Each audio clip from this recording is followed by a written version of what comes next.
తమ ఉద్యోగ కల్పన కోసం ఎదురు చూస్తున్న లక్షలాది మంది నిరుద్యోగుల జీవితాలతో చెలగాటమాడింది గత ప్రభుత్వం.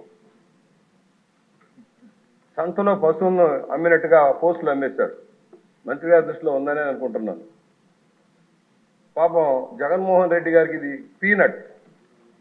ఏందే ఒక డిప్యూటీ కలెక్టర్ పోస్టు 2.5 కోట్లు మాత్రమే, ఒక డిఎస్సి పోస్టు 1.5 కోట్లు మాత్రమే, ఒక 150 కోట్లే. పాపం మా వాడికి ఏముందా, ఇది పెద్ద వేల కోట్లు దోసుకున్నాడికి ఇది లెక్కలేదు కాదు.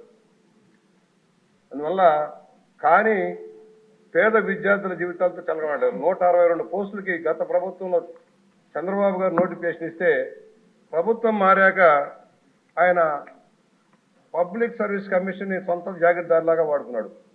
అక్కడ పిఎస్ఆర్ ఆంజనేయులు పెట్టాడు, గౌతమ్ సవాంగ్ని చైర్మన్గా పెట్టాడు, తను చెప్పినట్టుగా ఆడించాడు. మూల్యాంకనంలో ఏదైతే ఉందో అత్యధిక మార్కులు వచ్చిన వాళ్ళు ఫెయిల్యూర్ అయ్యారు సార్. వాళ్ళకు ఉద్యోగాలు రాలే. ఇంటర్వ్యూలో మాత్రం టాప్ ర్యాంకింగ్ ఇచ్చారు. దానివల్ల బీసీ ఎస్సీలకు చాలా నష్టం జరిగింది. బీసీ ఎస్సీ ఎస్టీలకు చాలా నష్టం జరిగింది. మేము అడుగుతా ఉన్నాం, హైకోర్టు చెప్పింది మూల్యాంకనం చేసి కొత్తగా మీరు నిర్ణయం చేయమన్నారు. హాయ్లాండ్లో కూర్చొని నిర్ణయాలు చేశారు. దాన్ని ప్రకటించకుండా హైకోర్టుకు తప్పుడు సమాచారం ఇచ్చారు. దాని ద్వారా మరలా మూల్యాంకనం ఎస్ఆర్ కాలేజీలో కూర్చొని మళ్ళా మూల్యాంకనం చేశారు 2 సార్లు.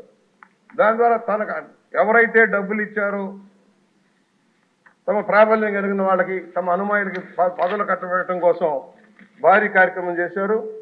దీనివల్ల గందరగోళం వచ్చింది. 162 మందికి పోస్టులు ఇచ్చేశారు. తాంబూలాలు ఇచ్చాం, తన్నుకు చావండి అన్నట్టుగా అయింది కార్యక్రమం. ఇవాళ ఎవరైతే బాధితులు ఉన్నారో వాళ్ళు కోర్టుకు వెళ్ళారు.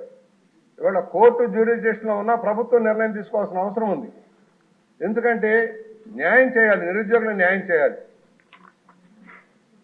అసలే పోస్టులు తక్కువ. గ్రూప్ 2లో కూడా అదే జరిగింది. మంత్రి గారి దృష్టికి తీసుకొస్తున్నాను అధ్యక్ష.